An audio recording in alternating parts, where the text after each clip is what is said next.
Mickey 17 follows Mickey Barnes, a disposable crew member on a space station known as an expendable, and he is selected to perform extremely dangerous missions, as if he dies during these missions, his body is able to be reprinted. So this film was directed by Bong Joon-ho and it stars Robert Pattinson, Mark Ruffalo, Naomi Ackie and Toni Collette. Now Bong Joon-ho's most recent film was Parasite, which is basically flawless. I think it's one of the best movies of the 21st century, and so do most other people. So Mickey 17 had a lot of pressure on its shoulders.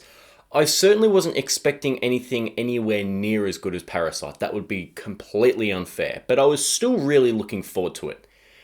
And even with my tempered expectations, I still walked out feeling a bit disappointed. But starting off with what I did really like about Mickey 17, and that is Robert Pattinson. Now, I have to admit, I've never been a big fan of his at all. But he was fantastic here. He is funny, he has really good range because obviously he dies during these missions and then he gets reprinted. So the movie's called Mickey 17, so there's 17 different Mickeys, and he has to play all those different iterations of himself, some with different personality, others with completely different voices. Like, he really does change for this film. You don't think that that's Robert Pattinson's voice coming out of his mouth. He really is this character, and then when he's sharing scenes with himself, he's just fantastic. He's the reason to watch this film. Now, yes, although this is already based off of existing property, it was based on a book called Mickey 7, I love the fact that we get a big budget original sci-fi film. I love the original world. I love the icy landscape.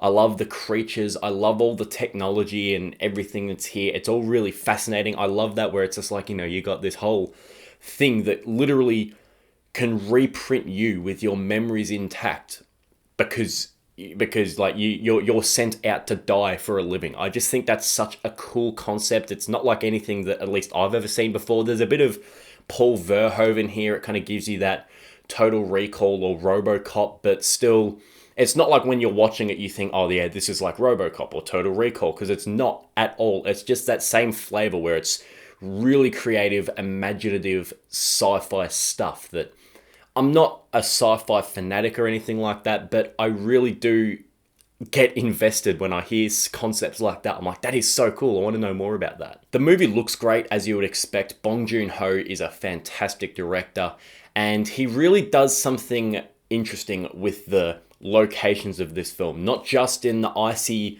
landscape on this foreign world, but even in the space station. It doesn't look like any other space station that I've seen before. It really looks more like a prison than a space station. It feels lived in.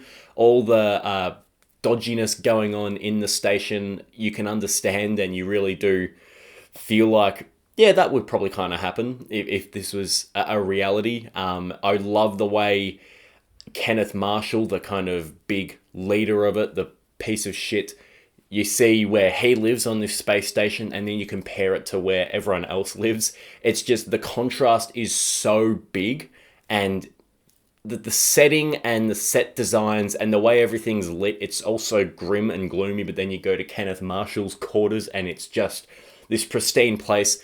Bong really knows how to visually show you his critique of capitalism and the difference between social class. He's a masterful director. And as I was just hinting at, there is some really interesting and clever social commentary in this film, as you would expect from Bong Joon-ho. Now, it's not nearly as tight and as brilliant as it was in Parasite, and unfortunately we will get into that in the negative sections later, but you really do have that, as I was just saying, about the differing set design to show the divide between the classes, how expendables are treated, sort of just like bottom of the barrel filth.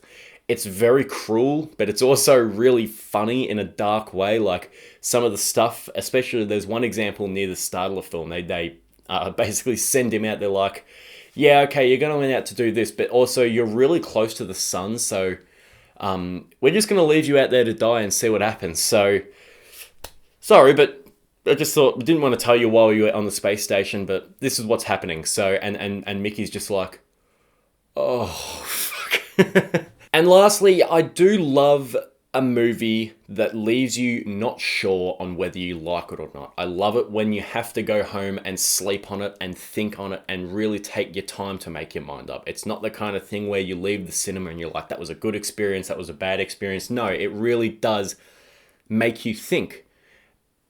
And I do like that. And even if this movie was a real mixed bag for me, I love the fact that Bong Joon-ho was given carte blanche to do whatever he wanted. I love that movies like this exist. Obviously, we had last year with Megalopolis, which obviously came under different circumstances. Francis Ford Coppola couldn't get the funding for that film, but it's one of those same kind of films, similar to Megalopolis, where you finish it and you aren't sure what to think. And I think that's really cool. But unfortunately, I had a lot of problems with Mickey 17. And there is just no easy way around this. So let's just tackle this head on. While some of the social critiques are really witty and cleverly handled, most of it is either really slapdash and aimless, or it is just the most basic, bland, anti-Trump messaging that I might have ever seen. Mark Ruffalo basically just plays Donald Trump in this movie, and all of his supporters wear these red caps.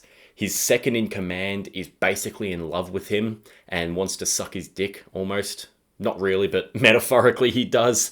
He really disingenuously preaches religion. He has his own TV show.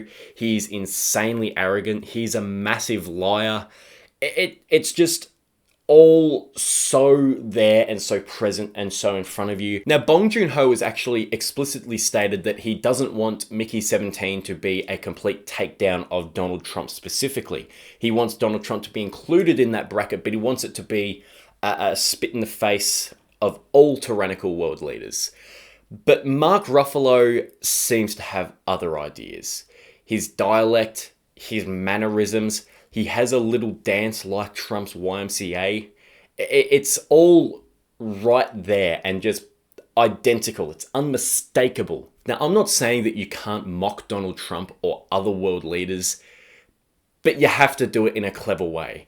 Instead of being an insightful satire and a takedown of Trump and his ideologies, it feels like a group of people who hate Trump, namely Mark Ruffalo, have come together to just take the piss out of him in a very surface level way. And because Mark Ruffalo is so outspokenly against Donald Trump, it really backs up this point that I'm making. Now, I don't know personally, but I feel like Mark Ruffalo took some real creative control with his character and his mannerisms and things like his dance. And in the end, actually diluted Bong Joon-ho's point, which is a shame. I think this movie suffers because Mark Ruffalo wanted this to be so explicitly about Trump, but Bong Joon-ho doesn't want it to be, and I think it's ended up the conflicting interests of the director and the actor have ended up making this film far more shallow than it should be, and that's a shame. Also, this movie has so many different ideas that it wants to tackle that it feels like it dips its toes into all of them, but never fully submerges itself in any of them, except for the Donald Trump stuff. So you have this attack on capitalism and the way the rich treats the lower class, which, as I mentioned in my positives, I think they did pretty well with. But then you also have this attack on religion and the disingenuous nature of these televangelists, who is played by Mark Ruffalo, the same character.